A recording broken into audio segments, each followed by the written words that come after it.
Boa noite a todos e todas. Eu sou o professor Marcel Álvares de Amorim e vou hoje mediar essa mesa proposta pela Associação Brasileira, Associação de Linguística Aplicada do Brasil.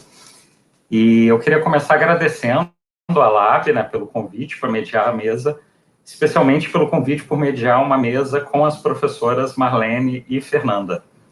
A professora Marlene, ela foi membro, examinadora dos meus trabalhos de dissertação de mestrado, de tese de doutorado, foi minha professora ao longo do doutorado, contribuiu demais para a minha formação.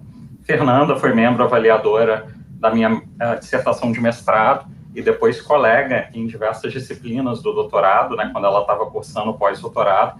Então, uma mesa, para mim, além de muito importante tematicamente, muito importante por serem pessoas queridas e que têm uma contribuição gigante para a área de linguística aplicada, sobretudo para os estudos das identidades, né, nas tragédias, comédias e dramas históricos shakespearianos, assim como, né, uma experiência de orientação de diversos linguistas aplicados que trabalharam não só com temática da identidade, mas também com os estudos da tradução e da adaptação voltados aí para os estudos shakespearianos. Então, eu vou apresentar rapidamente a professora Marlene e a professora Fernanda para a gente ter início aí à mesa. A professora Marlene é doutora em literatura inglesa pela Universidade de Durham, com pós-doutorado pela Universidade de Yale. Atualmente, ela é professora titular emérita de literatura inglesa da Universidade Federal do Rio de Janeiro, atuando como docente, né, minha colega de programa no Programa Interdisciplinar de Pós-Graduação em Linguística Aplicada. Já a professora Fernanda Medeiros é doutora em Letras pela Universidade Federal Fluminense, com estágio de pós-doutorado pelo Programa Interdisciplinar de Linguística Aplicada da Universidade Federal do Rio de Janeiro, com pesquisa sobre o diálogo de ficcionistas brasileiros contemporâneos com a obra de William Shakespeare. Atualmente, ela é professora associada de literatura inglesa da Universidade Estadual do Rio de Janeiro, do Estado do Rio de Janeiro, onde atua na graduação e na pós-graduação. A professora Marlene vai falar primeiro, ela tem entre 20 e 30 minutos para fazer a sua apresentação, logo após a professora Fernanda. Ao longo da apresentação, vocês podem deixando aí comentários, perguntas, né, dúvidas que eu vou anotar para que a gente possa fazer o debate após as apresentações. Então, com a palavra, a professora Marlene. Muito obrigada pela apresentação, Marcel. É um prazer enorme estar aqui do lado da Fernanda, minha companheira de drama shakespeariano, né? E eu gostaria de falar, né, o que eu acho, para dar início a um debate depois, né? Então, falando sobre as mulheres shakespearianas, eu tenho que começar a falar sobre ele, né? William Shakespeare nasceu em 1564 e morreu em 1616. Ele viveu durante toda a sua vida em uma sociedade que privilegiava a primogenitura, a patrilinearidade e o patriarcalismo, né? Estes três princípios eram centrados no sexo masculino. A primogenitura, é claro, era o princípio que só herdava o filho mais velho, né? Herdava a fortuna e, no caso, o título do pai, né? O princípio da patrilinearidade, quando o pai tinha homens e mulheres, só os homens herdavam, as mulheres teriam dote para o casamento. E, finalmente, o princípio do patriarcalismo era uma sociedade centrada na figura masculina, né? Bom, estes três, entretanto, o cenário da modernidade nascente inglesa apresentava grandes contradições, sendo mais importante para nós o fato de que Shakespeare nasceu e viveu até quase o final de sua vida, tendo como figuras maiores de poder duas rainhas, né? Não esqueçamos, ele nasceu em 1564. Então, a Inglaterra foi governada por Maria, de 1553 a 1558, e foi sucedida pela sua irmã Elizabeth, que reinou até 1603. Isto significa que, durante 50 anos, o poder maior do Estado na Inglaterra estava sendo exercido por mulheres, né? Esses princípios que eu mencionei no início podem ser ilustrados pela família dos Tudors, pela família real da Inglaterra, né? O rei Eduardo, vocês lembram o Eduardo VIII, famoso pelas mulheres? Ele teve uma filha, Maria, né, com Catarina de Aragão. Maria nasceu em 1516. Ele se divorciou de Catarina, casou com a Ana Bolena e teve uma segunda filha, em 1533. Depois, ele casou com Jane Seymour e teve um filho, Eduardo, que nasceu em 1537. Apesar de Eduardo ter duas irmãs mais velhas, bem mais velhas, aliás, foi ele que herdou o trono, né? Então, ele chegou a reinar, era um menino muito doente, no período de 1547 a 1553. Além das mulheres fortes no mundo da política, como Maria e Elizabeth, havia as mulheres fortes do submundo, como é o caso de Moll Cuthbert. Moll Cuthbert, a gente poderia dizer, Moll é um apelido de Mary, seria Mariazinha. E Cuthbert era cortadora de carteiras. Por quê? Hoje em dia seria Mariazinha batedora de carteiras, né? Por quê? Porque na época os homens usavam o dinheiro numa bolsinha que era pendurada na cintura. Então, os ladrões da época simplesmente se aproximavam e cortavam a carteira, né? Então, ela era, além disso, né, Moll, ela rompia uma tradição de saias para as mulheres. Ela se vestia sempre de homem, né? Fumava, o fumo já tinha sido introduzido na Inglaterra, era uma ótima esgrimista, tocava e cantava em tabernas, enquanto o seu grupo lá de amigos, né, ladrões, furtavam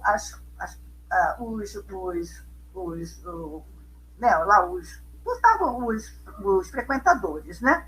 Ela era tão famosa que chegou até a ser dramatizada numa peça chamada The Roaring Girl. Essa peça foi escrita em 1611 e ela foi escrita por dois grandes dramaturgos elisabetanos, né, jainesco, Thomas Middleton e Thomas Dekker. Infelizmente, eu não posso mostrar a figura dela para vocês, né? Ela havia também as mulheres das lendas e do folclore, como Marion Brie.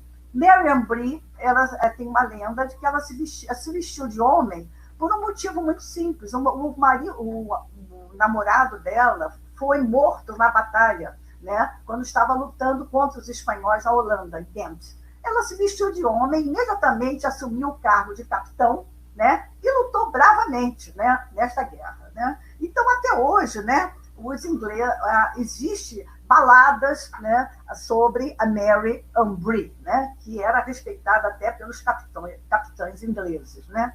E, claro, os ingleses não podiam esquecer uma figura histórica, que era a figura de Joana d'Arc, né, que se vestia de homem e realmente derrotou os ingleses em várias batalhas na época da Guerra dos 100 Anos, né?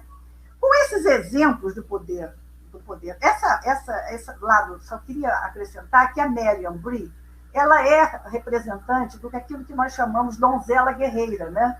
É o tipo que existe no folclore, na história de várias culturas. Com esses exemplos do poder feminino, as inglesas, que eram consideradas as mulheres mais livres da Europa na época, quando elas iam ao teatro, elas queriam se ver.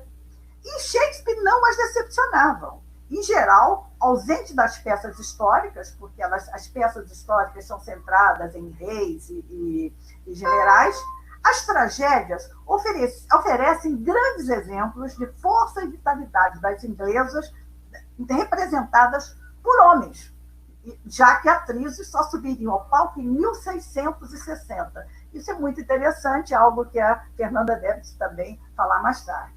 Quando Hamlet diz, abre aspas, fraqueza, teu nome é mulher, fecha aspas, ele se referia à sua mãe Gertrude, que com pouquíssimo tempo de viúva, se casa novamente com seu cunhado, o novo rei. Mas ele poderia estar se referindo também a Ofélia, totalmente submissa ao pai e ao irmão, que são controladores da sua sexualidade. As outras mulheres das tragédias não seguem esse modelo. A figura de Desdémona é erroneamente apresentada como frágil e submissa, mas ela só se apresenta assim quando está em Chipre, afastada da sua terra natal. Em Veneza, ela tem coragem de fugir com Otelo, um homem bem mais velho do que ela, de uma outra cultura, de uma outra raça, de uma outra cor. Diante do Senado, ela vai para se defender Otelo. O pai dela acusou Otelo de tê-la enfeitiçado. Então, ela vai ao Senado dizer que não, que ela se apaixonou por Otelo, né? E ela se coloca, né, como uma pessoa até bastante ousada na época, porque ela expressa o seu desejo. Quando diz assim, então ele vai para Chipre e você fica, ela disse não. Né? Eu casei com ele e eu tenho direito aos meus ritos matrimoniais. Isso, na época, era muito, digamos assim, ousado. Né? Mas quando ela chega em Chipre, né, ela fica sozinha. Ela, diante das manobras do Iago, a Desdémona, né, ela se, de uma certa maneira, a coragem dela desaparece. Mas, porém, todavia, contudo, em Chipre havia a mulher de Iago, Emília. E Emília, né, ela se declara, é uma mulher forte, né, e tem um discurso, né, que hoje chamaríamos de feministas, porque num determinado momento ela critica os comportamentos machistas dos maridos e clama por igualdade de direito entre homens e mulheres. Né? Já houve teses escritas sobre a Emília. Em Macbeth, uma tragédia que no seu início mostra um casal feliz, a influência de Lady Macbeth, uma personalidade muito forte e ambiciosa, é decisiva para que seu marido assassine o rei Duncan. É ela que convence Macbeth a cometer o crime. Ela é autora do plano do assassinato e sua cúmplice, porque ela coloca nas mãos dos guardas os punhais que Macbeth, né, bastante apavorado com o que tinha feito, ele traz os punhais de volta. Né? O crime separa o casal, ela se desequilibra mentalmente e morre sem ficar claro se a sua morte foi acidente ou o suicídio. As 3 filhas do rei Lear são mulheres fortes, tanto na maldade quanto na bondade. Né? As primeiras são Regan e Goneril, e a última é Cordélia. As primeiras maltratam o pai, expulsam-no de casa, né? e começam a brigar pelo amor do Edmundo, né? Que é o filho bastardo do Duque de Gloucester. Né? Por esse amor, Goneril chega a ponto de envenenar a irmã. Né? Bom, agora, a Cordélia, no começo, parece, né, uma rebelde. De uma certa maneira, ela é. Ela se recusa a participar de um espetáculo que o próprio pai, rei Lear, organizou para a distribuição do seu reino. Ele vai distribuir o reino em 3 partes e pergunta qual a filha que o ama mais. As 2 filhas mais velhas se derretem, né? E a Ofélia fica tão surpresa, né, com aquelas declarações absurdas de amor, que ela simplesmente diz: eu vos amo como é o meu dever. Pronto. Isso não satisfaz a vaidade do Lear, extremamente chateado, porque era óbvio para todo mundo que a Ofélia desculpe, né? Que a Cordélia era a sua filha predileta. Ele pede para ela reformular o que ela disse. Ela se recusa. Então, ele tem um acesso de cólera, ele chega a deserdá-la. Ela tinha 2 pretendentes. E o pretendente francês desiste quando sabe que ela não vai ter dote. Mas o pretendente, o rei da França, aceita a Cordélia a si mesma. Né? Então, ela vai para a França e é lá que, sabendo das atrocidades que as irmãs tinham feito contra o pai, ela volta. Né? Então, ela volta com o marido vai embora, e ela fica comandando as tropas francesas na Bretanha. Né? Então, no final, ela se reconcilia com o pai, e, no final, a cena de Lear carregando a Ofélia morta nos braços é uma das cenas mais contundentes em Shakespeare. É tão contundente que muitas versões mudavam a cena, né? E o grande crítico Samuel Johnson disse o seguinte, que ele ficou tão impactado por essa cena que ele só conseguiu reler o Rei Lear muitos anos depois, quando teve que fazer uma edição da peça, né? As conhecidas tragédias de amor, Romeu e Julieta, que é importante dizer, ela data de 1595 e 1096, e Antônio e Cleópatra, de 1606, quer dizer, uma distância boa, porque a primeira é considerada uma peça imatura, muito mal criticada, ela não é uma peça imatura, e a segunda já é uma peça já do auge da capacidade shakespeariana de escrever. Bom, essas duas peças apresentam casais que tentam ficar juntos em tempos de guerra. Romeu e Julieta, no meio das lutas entre as casas dos Montecchios e dos Capuletos em Verona. Não são casas reais, são pessoas ricas, influentes, então, que brigam, e Romeu, é claro, pertence à casa dos Montecchios e Julieta à casa dos Capuletos. E Antônio e Cleópatra tentam ficar juntos no meio da guerra entre Roma e Egito. Julieta dá tudo por amor, Cleópatra nem tanto. Romeu foi o primeiro e único amor de Julieta. Antônio nem foi o primeiro nem o único amor de Cleópatra, mas foi o último. Temos muito importante olhar para a grande figura de Julieta, apesar da pouca idade dela, né? E é muito importante também olhar para esta peça com outros olhos. Talvez porque ela tenha sido, eu digo sempre isso, estou me repetindo, tão popularizada, de uma certa maneira, ela foi, digamos assim, ela perdeu espaço na crítica pela grande tragédia que ela é. Então, é uma tragédia imatura, é uma tragédia de juventude, mas não é. É uma grande tragédia com dois grandes personagens, e entre esses dois grandes personagens eu quero destacar a figura de Julieta. E a ousadia de Shakespeare de fazer desta personagem uma menina que ele faz questão de dizer que ainda vai fazer 14 anos, né? É bem diferente das outras personagens, né? Das peças, né? Então, quando ele apesar de ter 14 anos, o Romeu ter mais, digamos assim, 17, não fica claro, ela se mostra, desde o início, uma personalidade bem mais forte do que a de Romeu. Enquanto ele fala de amor, a Julieta fala de casamento, faz os planos e arranja os detalhes, né? A ela pertence a cena mais dramática e comovente da tragédia, quando sozinha, abandonada sucessivamente pelo pai, pela mãe e pela ama, né? O pai quer casá-la com padres, mas ela não pode casar com outro homem, porque ela já está casada. Ela tem coragem de ir até a cela do Frei Lourenço, que lhe dá um tipo de narcótico, uma poção, que fará com que ela durma parecendo morta, né? E ela, depois de imaginar, ela leva para casa, fica sozinha, bota a poção do lado e bota o punhal também. E depois de imaginar a cena terrível que vai acontecer com ela, quando ela acordar no meio do túmulo dos Capuletos, né?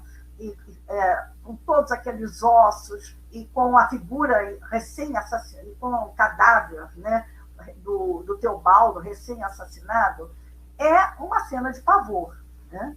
E tudo isso, ela tem ainda a esperança de que o Frei Lourenço vai mandar uma carta e que Romeu vem buscá-la, né? E os dois vão fugir para Mantoro. Então, acontece que a carta não chega, né? A Julieta vai tomar essa poção. E essa cena é absolutamente impressionante. É uma cena em que a gente vê a menina se transformando em mulher. Ela vê todos os problemas, né? Todos os horrores. E na última linha, no momento que a gente pensa que ela vai desistir, ela bebe o vidro e ainda faz um brinde a Romeu. Romeu, I drink to thee. Romeu, eu bebo a você, né? Então, como ela também, ela tem coragem de encontrar. Quando ela encontra Romeu morto aos seus pés, Romeu pensa, né, que ela realmente está morta, leva um veneno poderosíssimo, toma o veneno. Quando a Julieta acorda, esse é um problema que todo mundo fica torcendo, né, para a Julieta acordar, né, antes do Romeu tomar o veneno. Mas, né, em bom português, Shakespeare não dá colher de chá, né? A Julieta, quando acorda, o corpo de Romeu ainda está morto, né? Morno, digamos assim. Então, o que acontece, né? o padre, o Frei Lourenço, soube do que aconteceu, vem correndo para tirar a Julieta dali, diz que vai levá-la para um convento, mas ao ver Romeu morto, ela se recusa. E o frade vai embora. E mais uma vez, Julieta é abandonada. E o que ela faz? Ela se suicida com o punhal de Romeu.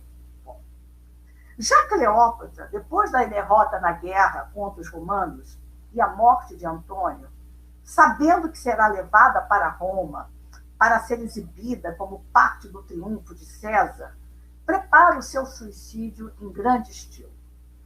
Ela se veste como rainha do Egito, ajudada pelas suas aias, né? Manda buscar uma áspide venenosa que vem numa cesta, né? Ela se deixa picar por essa áspide, e a sua beleza não é agredida, porque a única coisa que ela aparece serena, é um inchaço nos braços, né? E ela morre com o manto, e a coroa, que no momento se desajeita, ainda é ajeitada por uma das aias. Os críticos dizem que a Cleópatra, durante todo o seu comportamento na peça, é uma grande atriz. Eu diria também que ela é uma grande diretora, porque ela que cena, né, que dirige toda essa a cena do seu suicídio. Ao contrário do suicídio inesperado de Julieta, a morte de Cleópatra é cuidadosamente encenada, né? Deve-se chamar a atenção para o fato de que em ambas as tragédias, Romeu e Julieta e Antônio e Cleópatra, as cenas finais mais impactantes pertencem a elas, a Julieta e a Cleópatra. Quando elas se matam, tanto Romeu como Antônio já estão mortos, né? Julieta banhada de sangue, deitada sobre o corpo de Romeu, e Cleópatra sentada imponente no seu trono. Concluindo, quando Hamlet diz que, abre aspas, fraqueza teu nome é mulher, fecha aspas, é só na Dinamarca dele. Porque na Veneza de Desdémona, na Chipre de Emília, na Escócia de Lady Macbeth, na Bretanha de Regan, Goneril e Cordélia, na Veneza de Julieta e no Egito de Cleópatra, pode-se dizer, abre aspas, força, teu nome é mulher, fecha aspas.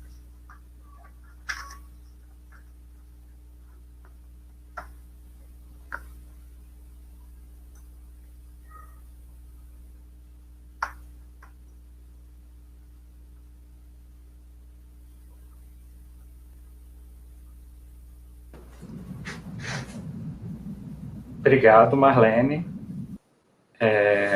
Vamos passar agora, obrigado pela brilhante exposição. A Marlene tem um verdadeiro fã-clube, né? Eu estou acompanhando aqui os comentários e muitos elogios, né? Me coloco aí como membro também do fã-clube da professora Marlene.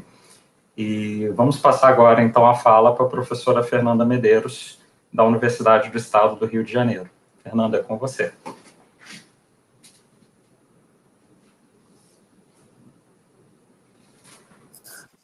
Eu vou começar falando assim, volta, Marleninha, volta para cá. Muito bom ouvir a Marlene, né? E é uma responsabilidade enorme falar depois da Marlene, hein? A professora de todos e todas nós. Não tem como não deixar de homenageá-la sempre e dizer que é uma honra estar do lado dela. Ela conseguiu resumir as tragédias shakespearianas e suas personagens femininas em 20 e poucos minutos. Isso é só para quem sabe demais. Então, Marleninha, eu vou tentar aqui não fazer muito feio depois de você, tá?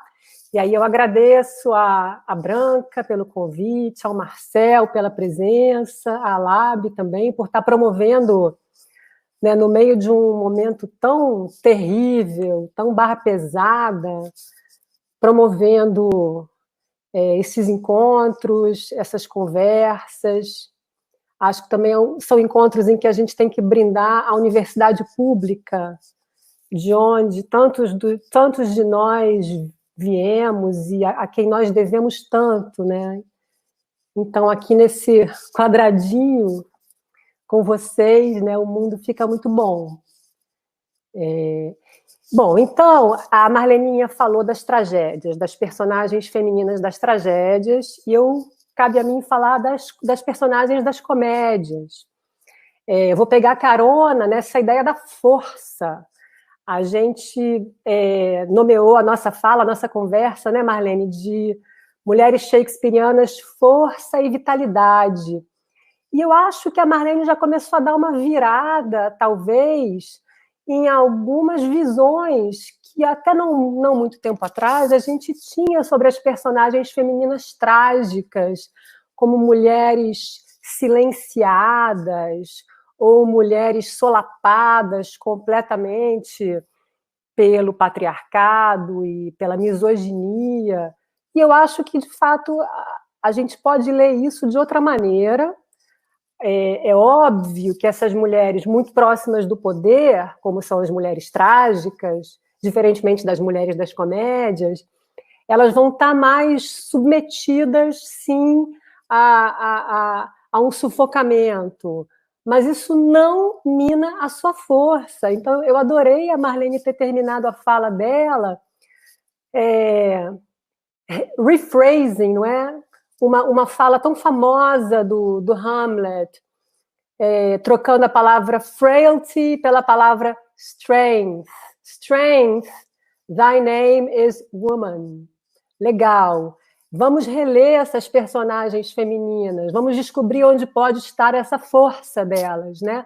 Mesmo que elas morram nas tragédias. Mas pegando carona nessa força, então, que a gente vê nas tragédias, em várias personagens, e notem também que essa ideia, como o Shakespeare conseguiu relativizar todos os conceitos, né? Inclusive o conceito de identidade feminina, de identidade masculina. Eu acho que, de fato, o Shakespeare é um grande mérito e uma grande contribuição da obra dele, esse ímpeto que ele tinha e que o momento dele teve de colocar tudo em debate. Basicamente, eu acho que o século XVI, a segunda metade dele, principalmente, é um momento, ali de explosão humanista, em que tudo, basicamente, pode ser relativizado, né? Haja vista a presença de um Montaigne. Então, acho que a Marlene ajudou a gente a ver, ao falar da força feminina na tragédia, que essa ideia de mulher ou de uma identidade feminina fixa precisa ser questionada também na obra do Shakespeare, não é? Ele brinca são várias mulheres e são vários homens. Ele brinca com essa pluralidade e com essas várias possibilidades de realização do que seja o feminino e o masculino. Então, nas comédias, eu acho que essa força feminina ela fica bem qualificada como a vitalidade. Acho que as comédias shakespearianas, principalmente se nós as lemos e não as assistimos, mas se nós as lemos, elas são, digamos, menos engraçadas e mais vitais. Elas são lugares mais não exatamente de um riso cômico, mas de uma experiência do princípio de vida, do princípio vital em ação. Acho que vitalidade é uma palavra importante para descrever não só as personagens femininas nas comédias, como a própria comédia shakespeariana. A comédia, de um modo geral, ela vem, né, a sua origem são festas pagãs de celebração do triunfo da vida sobre a morte, do triunfo da primavera sobre o inverno. Então, a comédia, ela guarda, muitas delas guardam a celebração dessa força da vida. Daí, muitas delas terminarem em casamentos. Essa categoria comédia no Shakespeare é uma categoria bastante, mais uma vez, variada também. Lá em 1623, no primeiro fólio, a gente tinha uma listagem de comédias que incluía peças que depois vão ser recategorizadas. Mas hoje, basicamente, o que nós temos como comédia são 10 comédias românticas e 3 comédias sombrias ou peças problema. Então, são 13 peças. E eu acho que é sempre interessante a gente acoplar às comédias o que agora, quer dizer, desde o século XIX, se chama de romance, que são as tragicomédias, algumas das quais, na origem, lá no primeiro fólio, participavam dessa listagem das comédias. As tragicomédias são as peças finais da obra do Shakespeare, A Tempestade, Péricles, Cymbeline, Conto do Inverno e Dois Primos Nobres. E são peças com figuras femininas bastante potentes também. Então é interessante que, se a gente contabilizar tragicomédia, comédia dramática, desculpa, peça problema e comédia romântica, a gente vai ter 18 obras. É um número maior do que o número de tragédias, que são 10, né? São 10 peças trágicas, se a gente não considerar as peças históricas, que são tragédias.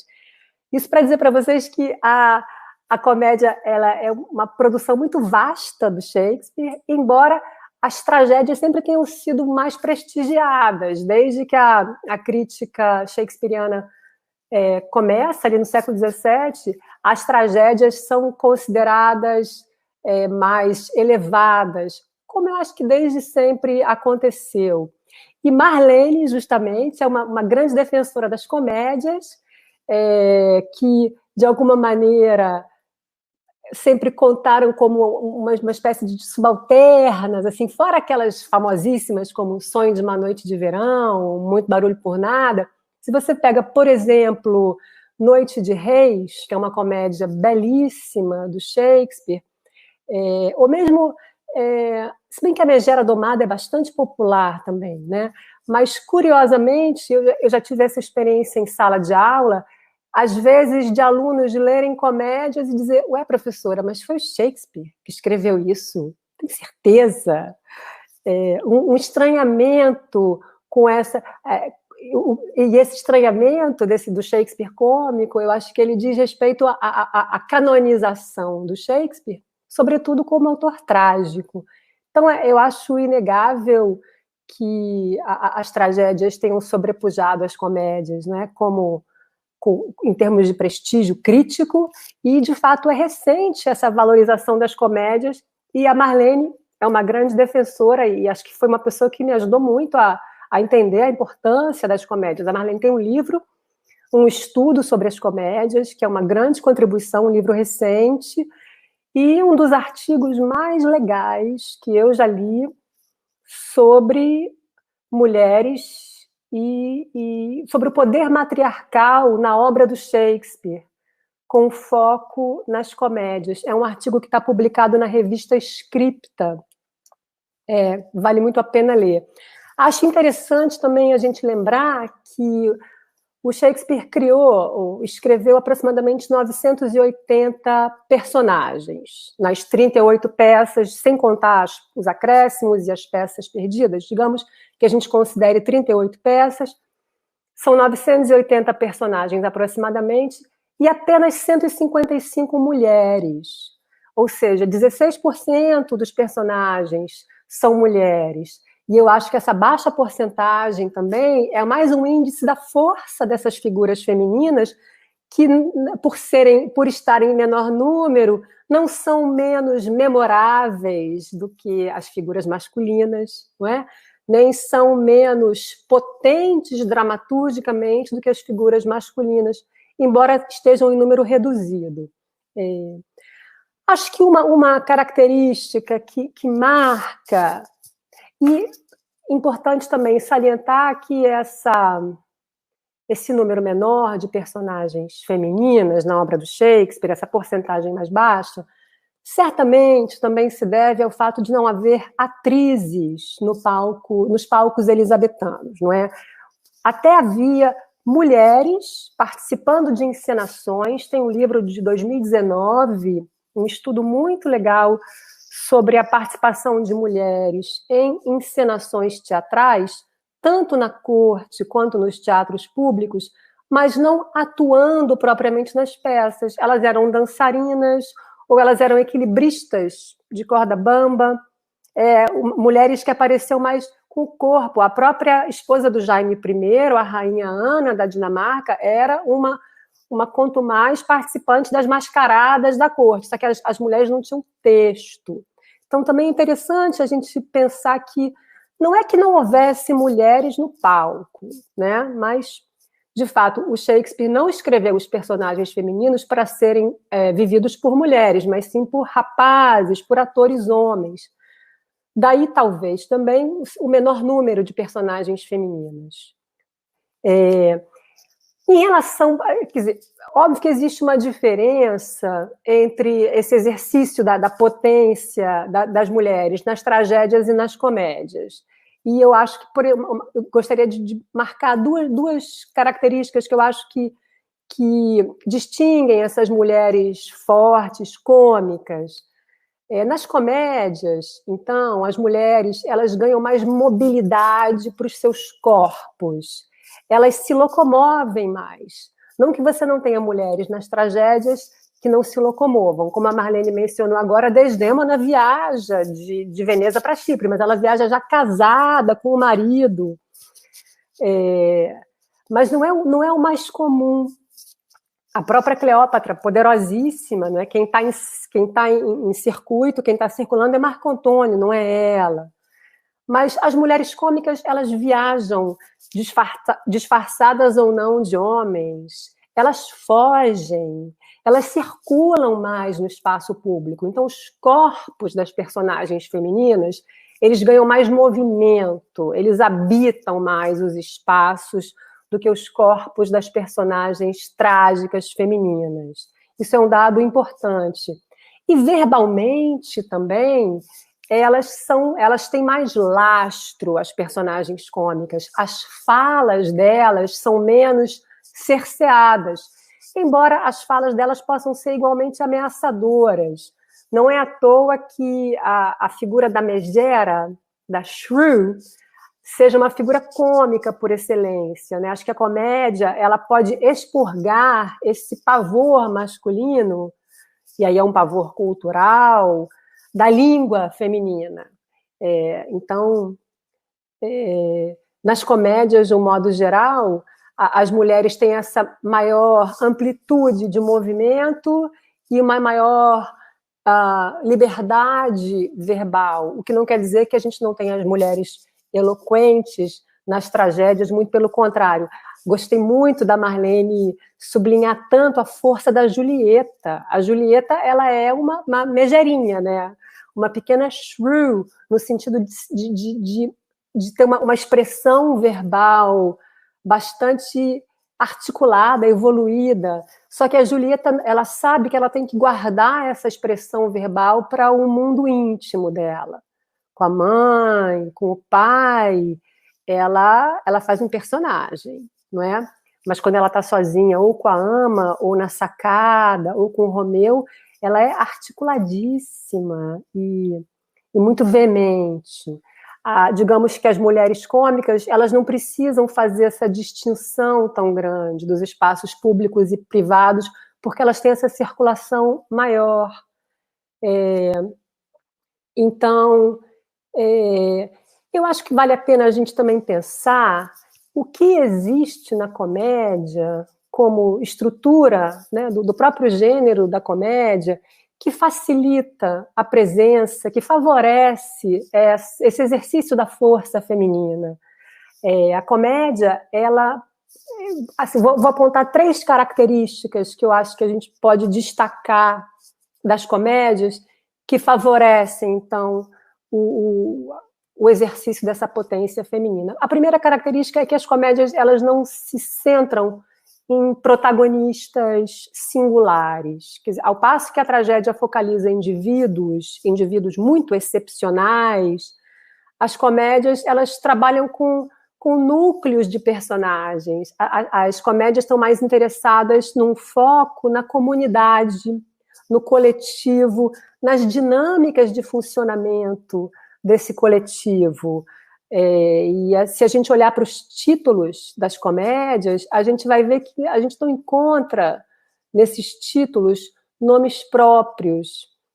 Por exemplo, vou falar os títulos de algumas comédias para vocês. mais ou menos na ordem de composição.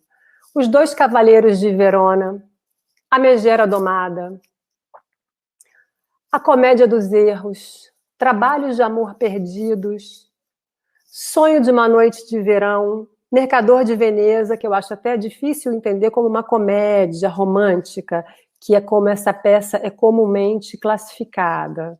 Eu acho que o Mercador de Veneza devia ser uma comédia sombria, mas não é a unanimidade. Os críticos chamam de comédia romântica. As Alegres Comadres de Windsor, Muito Barulho por Nada, Como Quiserem, Noite de Reis. E vou falar dessas comédias românticas. Não temos nomes de pessoas, assim, nomes individualizantes como nas tragédias. E isso já dá uma dica para a gente do universo, do escopo do qual as comédias querem tratar. Então, nesse universo em que o dramaturgo está menos preocupado com a retratação de grandes indivíduos e mais preocupado com o funcionamento, com uma dinâmica social, as mulheres ganham mais espaço e elas se mostram importantíssimas, inclusive, nessas engrenagens que movem os grupos, que movem os coletivos, que movem o mundo no limite. Então, acho que esse traço é legal, a comédia ela ser mais dispersa, mais descentralizada do que a tragédia. A comédia também ela tende a focalizar, por oposição à tragédia, algo que é mais próximo da vida comum. A tragédia ela se dá dentro dos centros de poder, né? A comédia se distancia desses centros oficiais de poder. A comédia ela pode até envolver a corte, ela pode até envolver elementos da nobreza, mas essa corte e esses nobres não serão necessariamente os protagonistas, até porque essa própria ideia de protagonista é problematizada na comédia. Então, eu acho que esse distanciamento que a comédia consegue manter dos centros de poder abre espaço para um apaziguamento da misoginia, para uma fratura do patriarcado, e aí as mulheres também conseguem respirar e ficarem mais arejadas nesse ambiente. E, finalmente, como eu já disse no início, a gente tem essa origem carnavalizada da comédia, né? As grandes festas pagãs que celebravam por mecanismos de desordem, uma desordem autorizada, né? Mecanismos carnavalescos, carnavalizantes, celebravam a vitória da vida sobre a morte. Então, a comédia brinca também com essas inversões, com esse momento, com essas circunstâncias da vida em que pobres, ricos, homens, mulheres, nobres e plebeus não são tão diferentes uns dos outros. Os personagens cômicos, eles tendem a não se perceber tão dessemelhantes. Então, acho que esse mundo que a gente pode chamar de talvez um pouco mais democrático, ou esse mundo mais descentralizado, é um mundo onde as mulheres conseguem atuar e do qual elas conseguem participar com bastante destreza. E eu queria, assim, só para citar alguns exemplos mais concretos para vocês, vou tocar num ponto, porque é um universo enorme, esse universo das personagens cômicas. Eu até agora não falei de nenhuma, né? Mas eu vou falar agora, nomear algumas personagens para vocês, a partir de um elemento que eu acho muito divertido e que interessa a nós, professores de literatura, de língua, nós que trabalhamos com linguagem, com discurso, com literatura, que é o fato de que no século XVI a gente tem como projeto pedagógico uma grande expansão das escolas, do número de escolas na Inglaterra. A Rainha Elizabeth, que governou ali, como a Marlene disse, de 1558 a 1603, a segunda metade inteira do século XVI, a Rainha Elizabeth I investiu pra caramba em escola. Ela, historicamente, é uma das monarcas que mais fomentou a educação. E as grammar schools, que era como as escolas se chamavam, né? triplicaram em número para atender a burguesia que estava em ascensão, para formar servidores públicos. O Estado estava crescendo, a máquina burocrática precisava ser ocupada por pessoas que soubessem ler, escrever, redigir documentos e tal. Só que eram escolas para homens, para rapazes apenas. Os meninos iam para a escola dos 6 aos 17 anos. O Shakespeare provavelmente cursou a Grammar School de Stratford, embora não tenha registro, mas o Shakespeare é um típico homem de classe média, produto da educação retórica elisabetana. E essas escolas, elas ensinavam latim e literatura latina, basicamente. A literatura servia para ilustrar os pontos da gramática, para carrear os ensinamentos morais, tinha um pouco de aritmética, mas o forte era um estudo de latim e literatura latina e um investimento alto no desenvolvimento das habilidades discursivas dos alunos. Quer dizer, você escolarizar um indivíduo na Inglaterra do século XVI era você torná-lo alguém discursivamente eloquente, discursivamente competente. O modelo civilizatório é o modelo ciceroniano do orador. Então, aos homens, a eloquência, a destreza verbal, a capacidade argumentativa. As mulheres iam para a escolinha de criança dos 5 aos 7 anos e não mais. Claro que as nobres tinham tutores particulares, mas as mulheres de classe média não tinham escolas formais, né? E, desde os tempos da Bíblia, eram pregadas para as mulheres 3 virtudes: a castidade, a obediência e o silêncio. Então, o Shakespeare está escrevendo no meio de uma cultura em que, para os homens, deseja-se o desenvolvimento máximo da eloquência, do domínio da linguagem, da língua. E para as mulheres, deseja-se o máximo de silêncio, porque, inclusive, silêncio e castidade eram tidos como qualidades muito próximas à mulher, loquaz certamente era também uma mulher de mais, digamos, liberdades sexuais.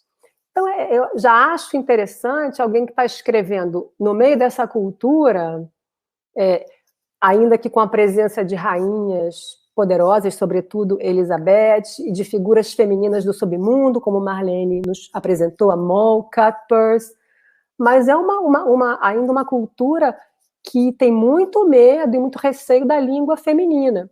E nas comédias, essa língua aparece muito solta. Então, tem 3 casos que eu vou citar para vocês para a gente concluir como exemplo, mas sabendo que é um recorte assim, ínfimo de um universo vastíssimo. Mas para pegar essa situação da exclusão das mulheres da escola, e talvez como Shakespeare brinque com isso em algumas comédias. Tem uma comédia... Obrigada, hein, Sara? Obrigada, Graziele. Vocês arrasam. Que legal. Vocês não falam, mas vocês falam muito, né? Muito maneiro. Mas os exemplos, então, para a gente finalizar, exemplos das comédias que eu acho que dialogam com essa cultura retórica que privilegia tanto os homens e que exclui tanto as mulheres, e como o teatro talvez seja um lugar que relativize essa distribuição da língua. Tem uma comédia, uma das primeiras comédias do Shakespeare, que é Trabalhos de Amor Perdidos, que é um dos poucos enredos originais dele, em que a gente tem... Eu queria falar de 3 comédias em que a gente tem mulheres numa situação professoral. Elas estão ensinando aos homens. Uma delas é Trabalhos de Amor Perdidos. São 4 homens, 4 mulheres.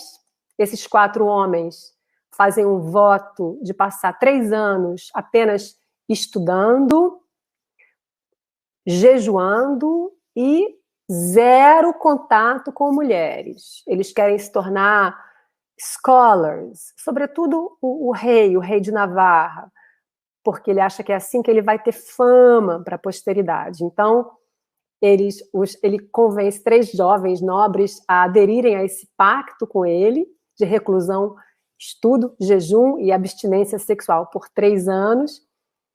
Aí um deles assina meio contrariado, mas é um pacto que eles fazem entre si e que eles fazem com o povo de Navarra também.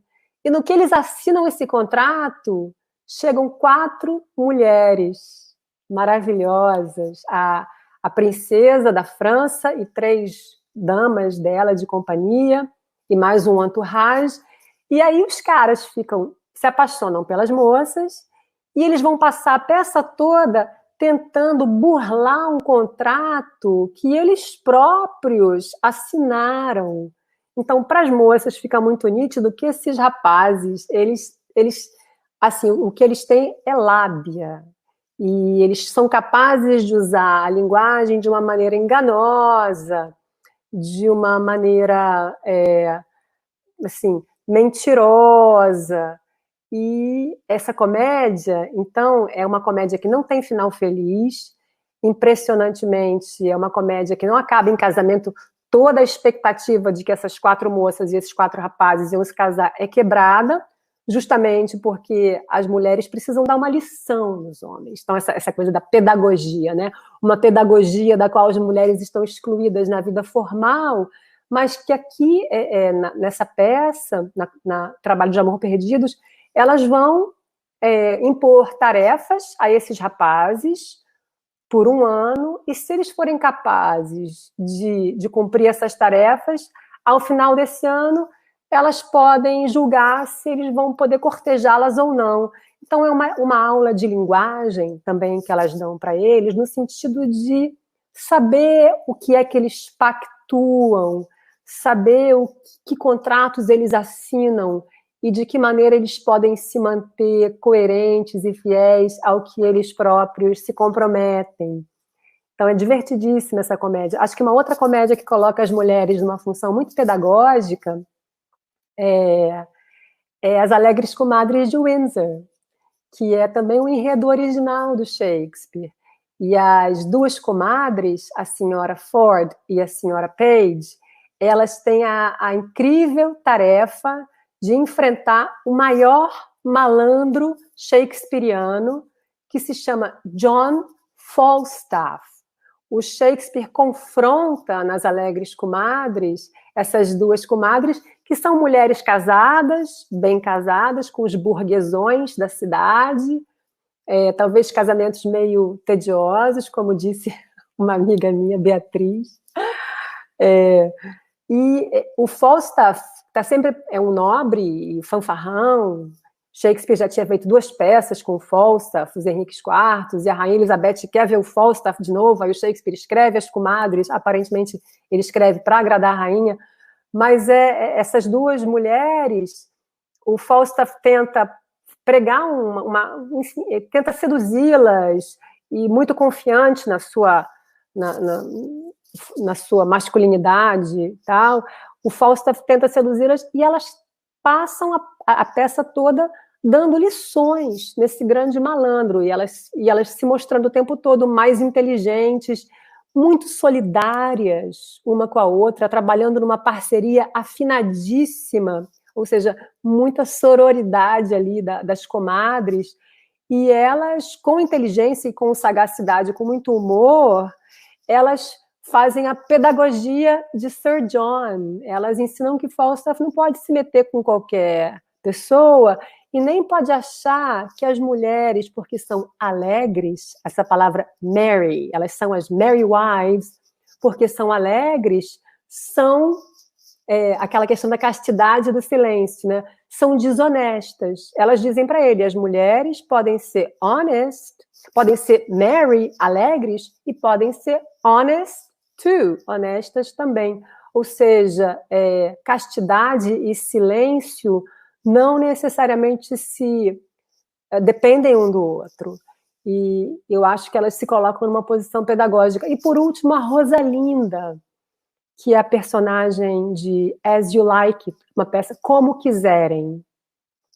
A Rosalinda, ela literalmente dá aulas para o homem que a corteja, um homem de quem ela gosta também, o jovem Orlando.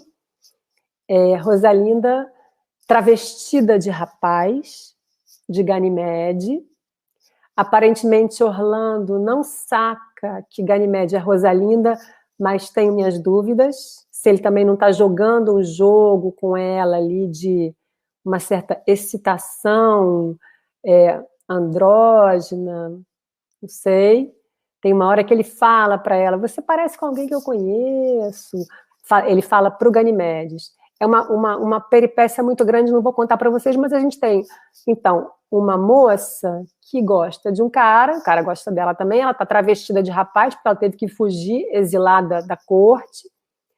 E esse rapaz, Orlando, está tão apaixonado por ela que ele escreve sonetos sem parar, ele tem arroubos amorosos, e ela vai ensinar, ela diz isso, ela é professora, no caso, ele, Ganymede, é professor, o disfarce dela, é um professor de amantes, e ela vai ensinar ele a como se comportar enquanto homem apaixonado.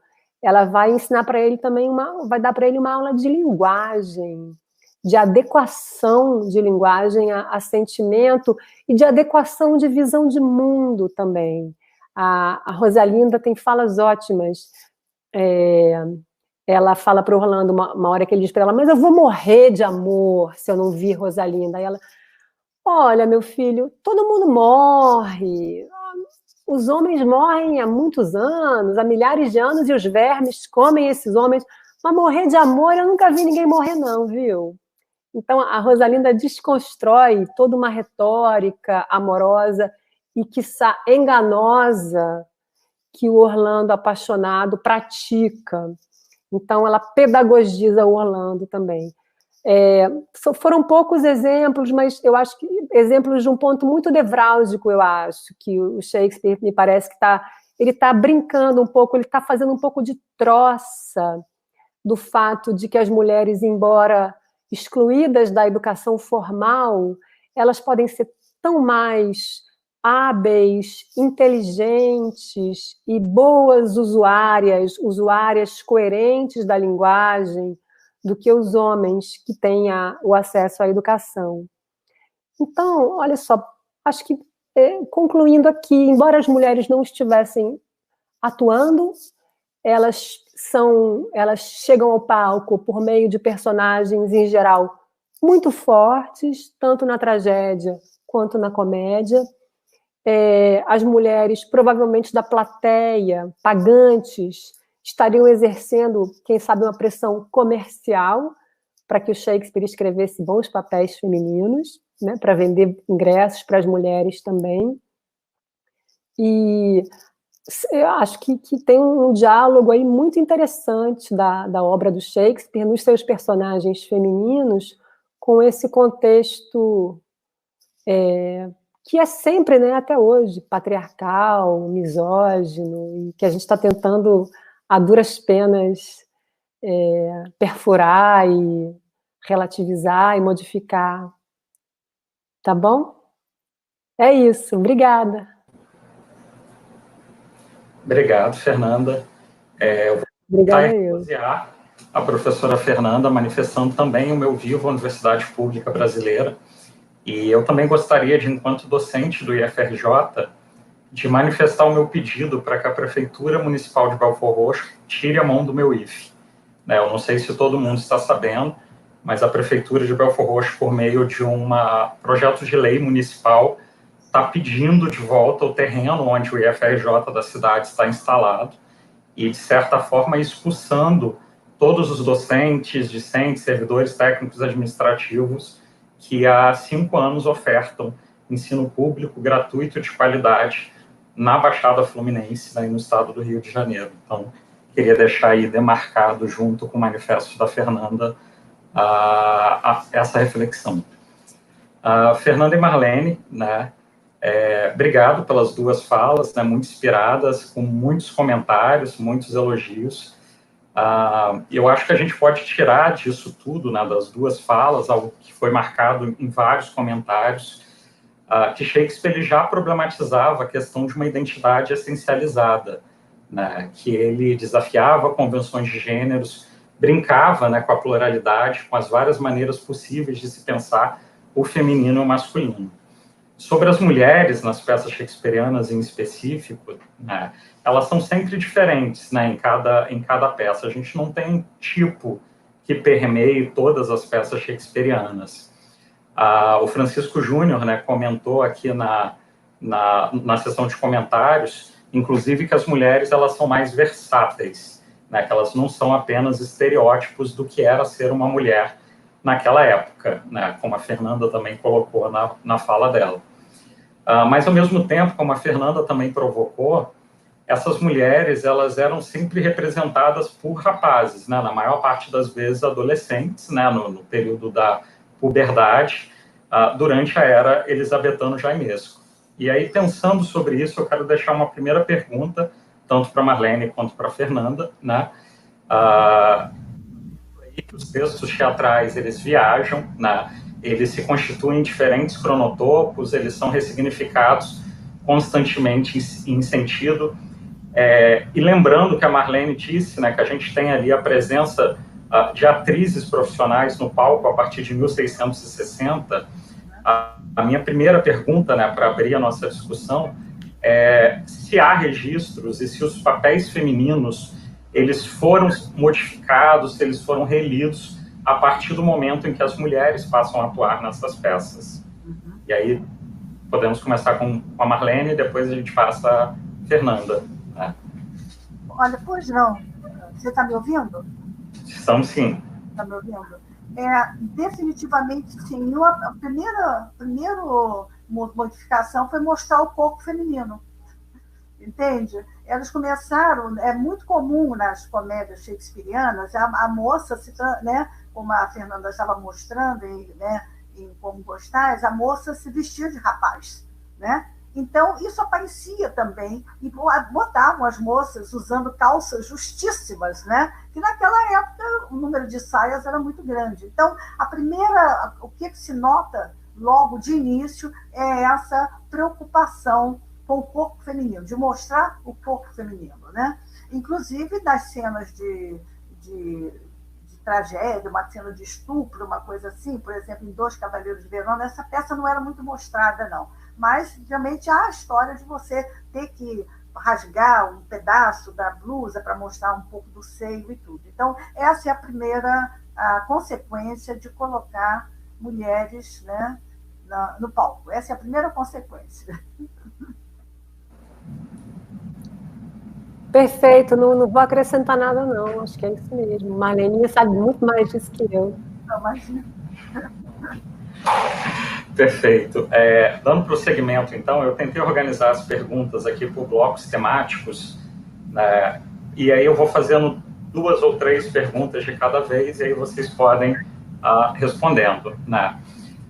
Em primeiro lugar, o Davi Pinho, ele pergunta se é possível dizer que antes da restauração havia atrizes profissionais nos teatros ingleses. Marlene? Você quer responder, Fernanda? Olha, Marleninha, a informação que eu tenho das atrizes profissionais vem desse livro, dessa Claire McManus, em que ela fala de mulheres no palco, mas sem texto. Isso é tão interessante. Dançarinas, malabaristas. Tinha uma coisa que eles gostavam que era corda bamba, sabe? As equilibristas de corda bamba. Isso nos teatros públicos.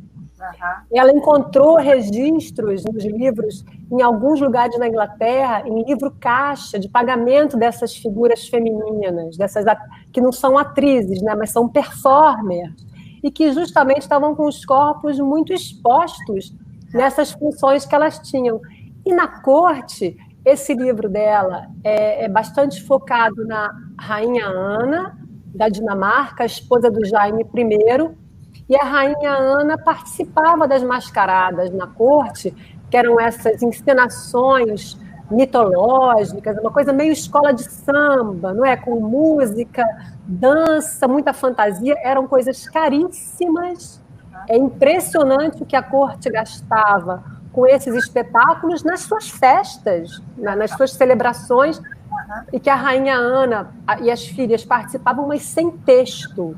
Essa autora fala que o texto caracterizaria a rainha e as nobres como trabalhadoras, como alguém com profissão, e elas não podiam ter profissão porque elas eram nobres. Então, o silêncio tinha a ver com isso também, elas estavam lá só se exibindo.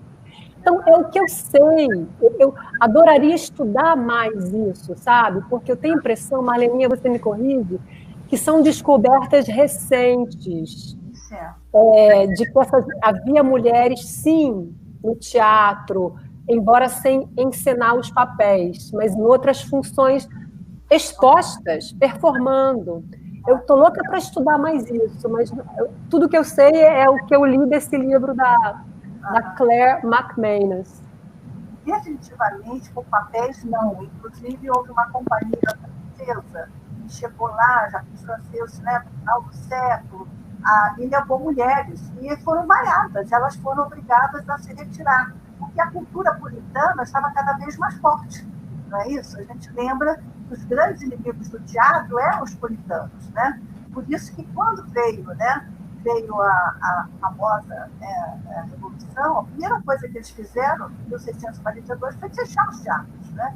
E tem também, não se sabe, talvez nesse livro, Fernanda, ver se há excursões da comédia dell'arte, porque muitos olham que há semelhanças de alguns personagens shakespearianos com os personagens da comédia dell'arte. E há uma pesquisa que falou que houve excursões da comédia dell'arte na Inglaterra.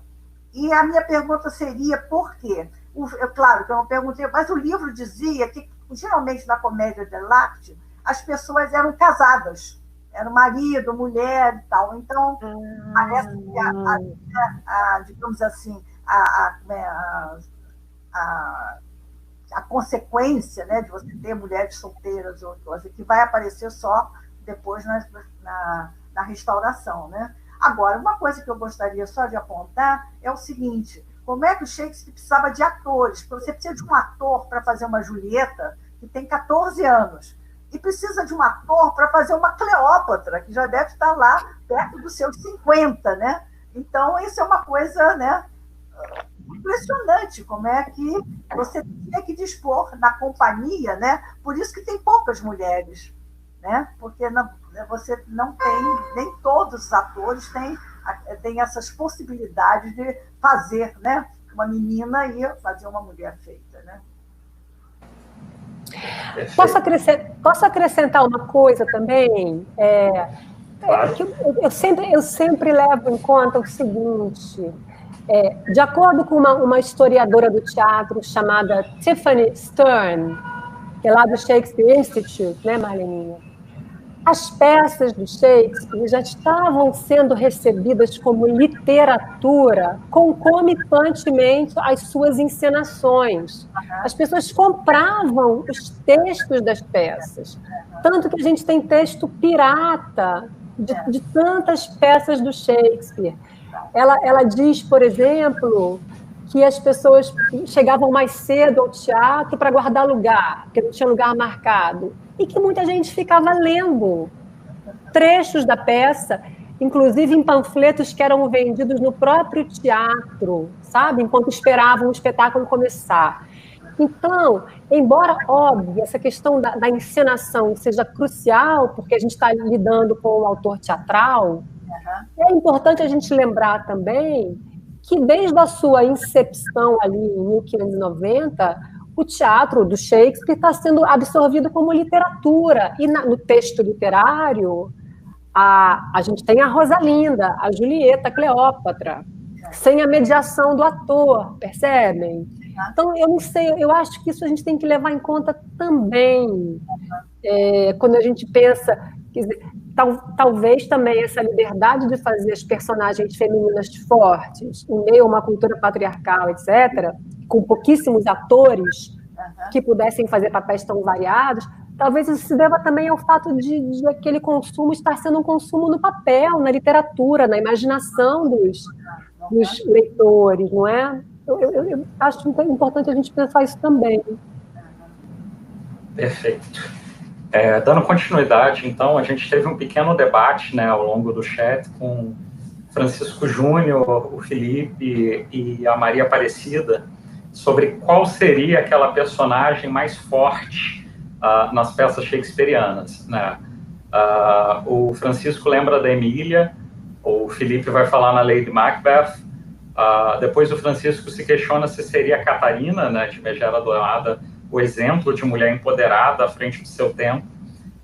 Mas aí eu vou deixar como pergunta a questão verbalizada pela Maria Aparecida, que pergunta, na opinião de vocês, das duas, né, professora Fernanda e professora Marlene, qual é a personagem shakespeariana que melhor representa a força feminina a partir do olhar de vocês, enquanto leitoras? São tantas, né? Eu acho que há muitas, né? Eu acho que há muitas, né? Claro que eu acho que as tragédias, como eu já falei, elas são todas mulheres fortes, né? Inclusive cada uma na sua, né? Digamos assim, no seu elemento. E as comédias, né? Agora, eu só discordo que no caso da Catarina, ela não é poderosa, ela não é, Fernanda. Ela não é. Ela realmente... eu acho que não. Não é? Subjugada, maltratada, até ela se conformar. É por isso que é uma peça tão difícil de você levar no palco hoje. Você tem que mudar. Uma das coisas que eles estão fazendo é fazer o contrário, fazer todo aquele ambiente feminino e fazer a Catarina um homem. Fazer a Catarina vira Catarino, né? Uma coisa assim. Ou então você fazer uma montagem, porque hoje em dia é difícil para uma mulher aceitar que você, né, fazer aquele discurso sendo aceitável hoje para aquele discurso de submissão, botar a mão debaixo do pé. A não ser que você faça aquilo como uma brincadeira, né, entre os dois, né, que ela está rindo, ele piscando alguma coisa. Ou então, eu sempre cito uma montagem que eu vi, ela vem, faz todo aquele discurso, não sei o quê, vai embora, o ambiente fica bastante pesado, aí ela volta, pisca o olho e volta, né? Quer dizer, olha, não leva nada daquilo a sério, né? Mas eu acho que é difícil, né? Você tem rainhas terríveis, né? Grandes rainhas como personagens, né? Entende? Mas eu não seria essa do representativa. Eu gosto muito das Alegres Comadres de Windsor, que a Fernanda lidou, né? Que são mulheres de classe média, né? Bastante assim, no nonsense about it, né? Bastante, digamos assim, elas têm muita... são mulheres seguras, elas sabem do que elas são, elas sabem o que elas querem, né? E tem uma que sofre, né, o ciúme terrível do marido, que é uma coisa que isso é um clássico na literatura, no teatro em geral, o problema do marido ciumento, né? Então, os melhores momentos da peça, eu acho, é quando esse marido vai ao Falstaff, pedir ao Falstaff para trair, né? Ele quer provar a si mesmo que o ciúme dele é verdadeiro, tem razão de ser. Claro que não tem, né? Mas isso também, aí vamos voltar para o Shakespeare, uma coisa também, o problema do ciúme que aparece na comédia, vai aparecer muito mais drasticamente numa peça que nós amamos, né, Fernanda? Que é O Conto do Inverno, que é um ciúme, como é o ciúme? É um ciúme neurótico, né? De repente ele resolve, bota na cabeça que... Então eu não veria assim, uma mulher representando a mulher assim. Eu acho que as mulheres de classe média, como as Alegres Comadres de Windsor, não, Fernanda, eu não sei. Qual seria a mulher que representaria a nobreza nas peças? Não sei. Eu acho que mulheres fortes, eu concordo totalmente com você, Marlene, a respeito da Catarina. Não é? E acho a Catarina uma torturada, gente. Eu não consigo abrir nenhuma concessão para aquilo que Petrúquio faz com aquela mulher. Ele priva a Catarina de comida, de sono, de sanidade mental, sabe? É muito... Tanto, né, Marlene, que a única peça do Shakespeare que teve uma resposta de um colega O Petrúquio vira personagem de uma peça, é do John Fletcher. John Fletcher, exatamente. Tamer Tamed, né? O Tamer Tamed. O domador domado. A Phyllis Racking diz que a peça sempre causou incômodo, que essa peça ela ficou famosa, ela ficou popular no século XX. Ou seja, a nossa cultura que transformou Catarina a peça numa peça importante, mas segundo a Phyllis Racking nunca foi sempre uma peça muito controversa mesmo para a época. Então, agora eu gosto muito do 10 Coisas que Odeio em Você, que é uma filmagem assim high school da Megera Domada. E ali eu acho que tem uma construção interessante de uma possibilidade de pensar Catarina contemporaneamente, porque ela é uma megerinha que ela é muito intelectualizada, isso incomoda os colegas, ela quer ir para a universidade. Eu acho legal essa adaptação jovem da peça, mas eu acho a Catarina uma torturada, não acho ela empoderada de forma alguma. Marleninha, também concordo que é difícil escolher uma mulher, né, assim, a mais poderosa. Você falou da Cleópatra como a heroína trágica mais poderosa. Acho que Cleópatra e Volúmnia ali são, né, figuras de poder muito contundentes. E você mencionou o Conto de Inverno, a personagem de Hermione, a rainha, esposa desse ciumento patológico. Eu acho também uma personagem belíssima. Eu acho que é a única mulher grávida, gravidona, que o Shakespeare põe em cena, não, Marlene? Eu acho isso. Ela entra em cena com 9, ela está prestes a dar luz. Então, ela é uma mulher dupla, porque ela está grávida de uma menina. Então, não sei, a gente pode pensar a Hermione como essa mulher que é 2 em 1, e ela é de uma dignidade, ela é um colosso, né? E aí o Davi que está assistindo aqui a gente, Davi Pinho, meu colega querido da UERJ, ele adora um verso da Hermione, que eu também acho incrível, que é quando ela fala para o Leontes, o Leontes está enlouquecido, ele vai prender a esposa, vai deixar que o filhinho morra, a bebezinha ele vai mandar matar também, ele está enlouquecido de ciúme. E ela fala para ele, senhor, você fala uma língua que eu não entendo. E ela sinaliza isso, né? A gente perdeu o código, a gente já não fala mais a mesma língua. É uma personagem incrível, né? Agora, Fernanda, outra personagem incrível na mesma peça é a Paulina. A Paulina, ela enfrenta o rei, ela, né, domina o resto da peça, né? Então, a Paulina, enquanto... Aí eu digo que até o momento assim, vai lá, não deixa, você pega o seu papel, o marido mandar ela calar a boca, e ela não cala, e ela diz ao rei tudo aquilo que os outros não têm coragem de dizer. Então, essa peça tem 2 personagens muito fortes, né? Que é a rainha e é a Paulina, né? Eu vou aproveitar, então, esse gancho que a Fernanda deixou da questão da gravidez e vou trazer 2 perguntas, a do Lucas Fonseca e uma da Renata Gomes, nossa colega, né, lá do Cefet. A primeira pergunta, né, do Lucas, ele ressalta que em Hamlet ele enxerga o papel de 3 mulheres, né?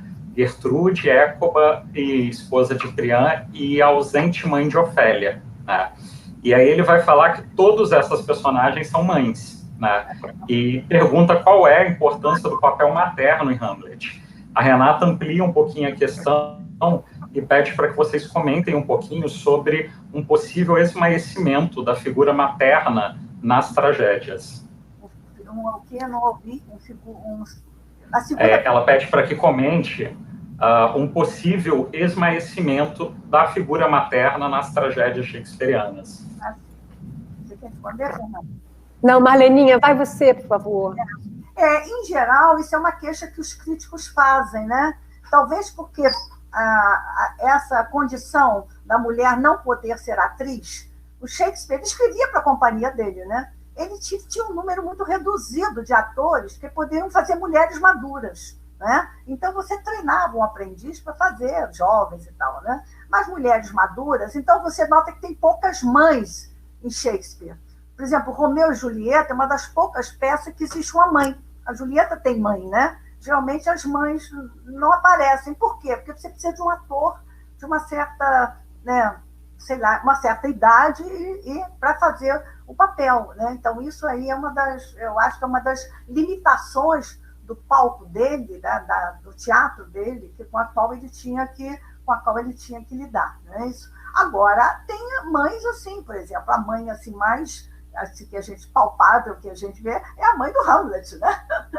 Não há dúvida que essa é quando a gente pega, inclusive é muito falada, contestada, né? E todo mundo, para defender a Gertrude, vai para o primeiro quarto do Hamlet, em que ela, né, sabe do que o marido, né, matou, o atual marido matou o primeiro, e ela vai ficar do lado do Hamlet, né, quando ela realmente vai ficar do lado do filho, né? Mas, em geral, não existem muitas mães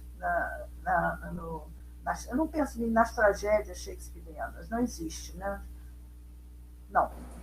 Nem é se você olhar... Eu acho que Volúmnia, Marleninha, é uma figura materna importante nas tragédias, né? A mãe do Coriolano.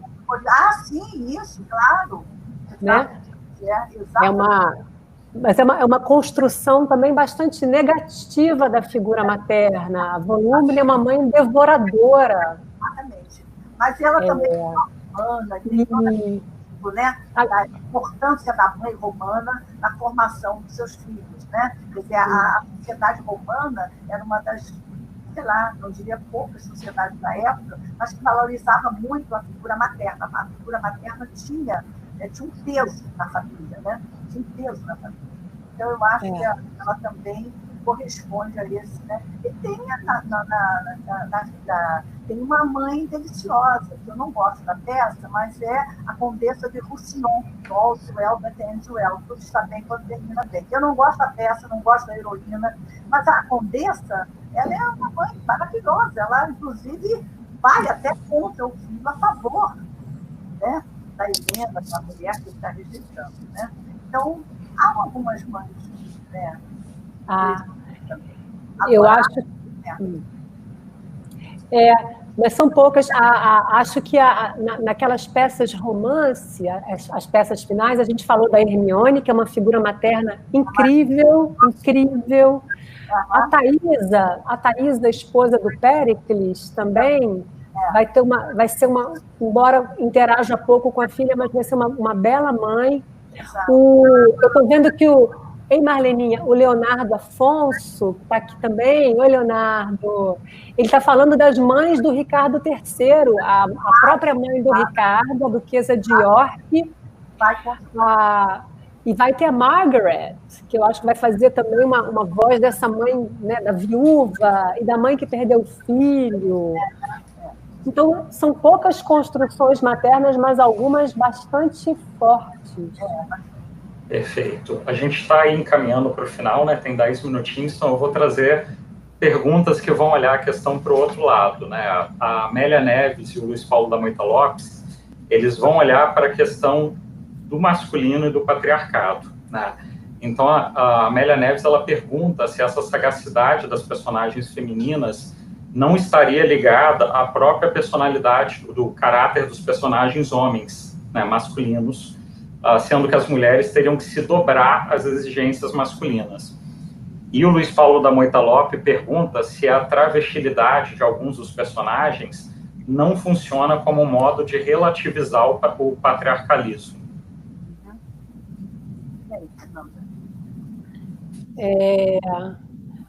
Olha, eu acho que não tem como a gente abrir mão do fato de que a gente está numa sociedade patriarcal e que a misoginia é entranhada nas nossas células. E acho que seria difícil o Shakespeare fazer um teatro, porque a gente... Assim, vou responder a pergunta assim, tangenciando, mas por um outro caminho. Algumas pessoas dizem, algumas críticas feministas disseram lá no começo, quando surgiu a crítica feminista, o Shakespeare é feminista. Né?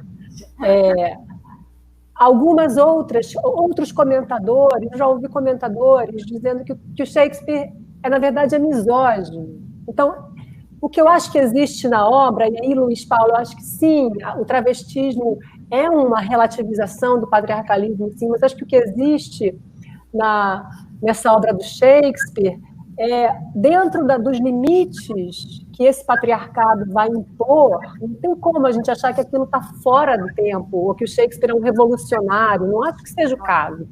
Mas eu acho que ele conseguiu tirar muito partido, ele conseguiu explorar com muita eficácia aquela noção de que a vida é uma representação, né? De que o mundo é um palco. Digamos que isso seja um mote também para a concepção de subjetividade no século XVI. Né? Depois vocês me corrijam se eu estiver errado, os linguistas, mas eu acho que a gente está ali assistindo a uma formação de subjetividade que está sendo apoiada pela própria pedagogia humanista, pela presença forte do teatro, mas toda uma noção de que os indivíduos podem fabricar a si próprios, né, dentro de limites, mas que existe uma agência do indivíduo sobre a sua própria identidade. A gente está dialogando com uma cultura que aposta nisso. Acho que isso seria uma maneira de perfurar um pouco o patriarcado e a misoginia, porque as mulheres estariam participando de alguma maneira disso. Ou o dramaturgo que escreve a personagem feminina, ele leva isso em conta, de que a vida é uma representação, então que as identidades masculina e feminina são papéis também, ele pode brincar com isso. A impressão que eu tenho lendo as peças do Shakespeare é que tem, de fato, uma aposta numa fluidez bem maior do que o que a gente vai ver, talvez, em séculos posteriores, nas construções de identidade. Não sei se eu respondi, se a Marlene concorda com isso. Não, eu concordo, sim, mas eu quero acrescentar também, Fernando, uma outra coisa. As mulheres inglesas eram as únicas mulheres que iam ao teatro sozinhas ou então acompanhadas de um padre. Então, ela é público. O Shakespeare também tinha que escrever para esse público. Então, né, você não vai para o teatro para ver o tempo todo a megera domada, né? Então, eu acho que tem. E também eu acho que aí volta a história das rainhas do poder. Né? Nós estamos trabalhando com a monarquia absolutista, né? Que a figura, né? E a rainha Elizabeth era uma senhora. Então, eu acho que a maneira de você colocar determinadas mulheres também, nós sabemos que havia companhias que levavam o teatro até a rainha. Né? Então, eu acho que você não pode levar, você, de uma certa maneira, você tem que, digamos assim, dourar um pouco, né, o patriarcalismo da época, né, aquele patriarcado. Então, você vai falar com a rainha, né? Você vai... E a rainha, como é que se diz? E o Shakespeare também tem que falar com as espectadoras dele. Então, eu acho que como eu já tinha dito, as mulheres inglesas eram famosas, porque elas tinham muito mais liberdade do que as outras mulheres, né, no continente, né? E elas iam ao teatro. E tinham duas, eram rainhas. Eu não sei, mas eu acho que essas coisas também tinham que contar. Né? Imagina se o Shakespeare vai fazer o tempo todo mulheres megeras. Né? Não dá. Né? Você tem que também ter um público aqui. Tem que pensar no público e tem que pensar no poder também. Né? Perfeito. A gente tem agora uns 5 minutinhos finais para fechar, então eu vou deixar a última pergunta feita pela Glenda, né, a Glenda Valim de Mello, nossa colega, que pergunta que lições Shakespeare poderiam nos ajudar, né, para enfrentar esse momento, né, perturbador de pandemia, né, de pandemônio nesse desgoverno que a gente está vivendo agora. E aí eu agradeço tanto a professora Marlene quanto a professora Fernanda, e me despeço e deixo a palavra com vocês.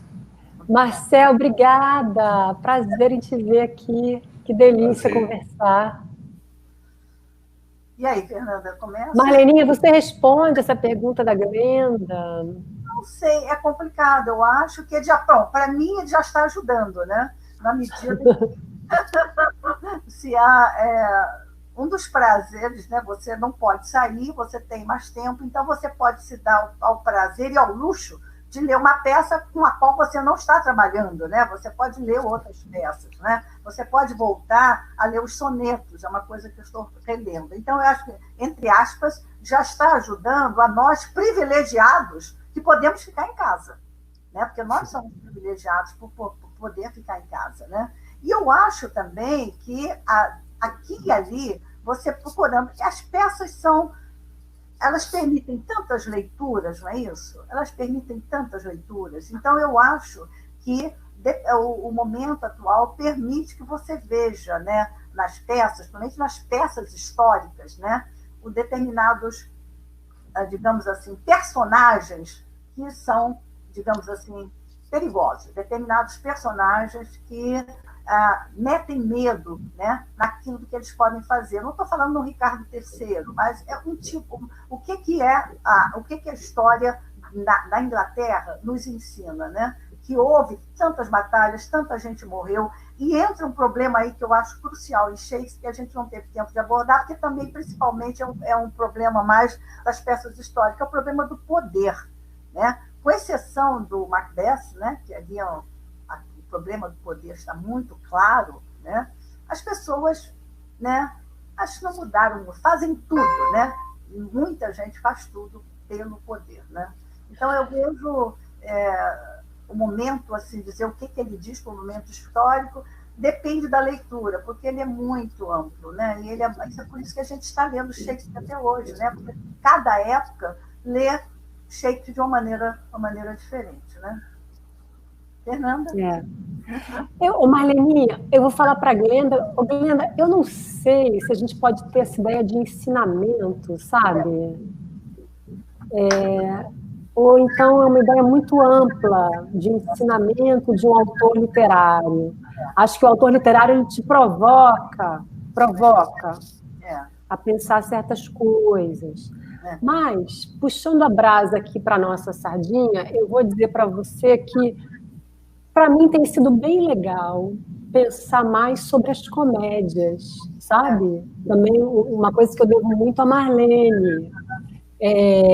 E como é que o mundo da gente valorizou muito mais as tragédias e seus grandes protagonistas, seus egos gigantescos, lindos, mas muito, né, destrutivos, e como a comédia ela te dá um enquadramento de mundo mais comunitário, mais coletivo. E aí isso tem feito sentido para mim pensar, né? Como é que teria sido a nossa cultura se ela tivesse privilegiado desde lá do século XVII a comédia, sabe? Esse mundo, esse universo sem protagonistas, entendeu? Esse universo mais democrático. Então, eu ando assim nessa vibe de pensar, de curtir, de querer aprender mais sobre as comédias. Digamos que eu acho que as comédias podem dar uma outra interpretação de mundo que talvez seja mais saudável, não sei. E acabar com essa ideia de que comédia é um gênero menor, né? Isso é outra coisa, né? Apoiado. Obrigado mais uma vez, Marlene, Fernanda. Eu queria agradecer também a presença de todos e todas que estavam aqui acompanhando a nossa live e lembrar que a próxima live da Lab vai ser sobre material didático de língua estrangeira no dia 24 de junho, às 17h30. Né?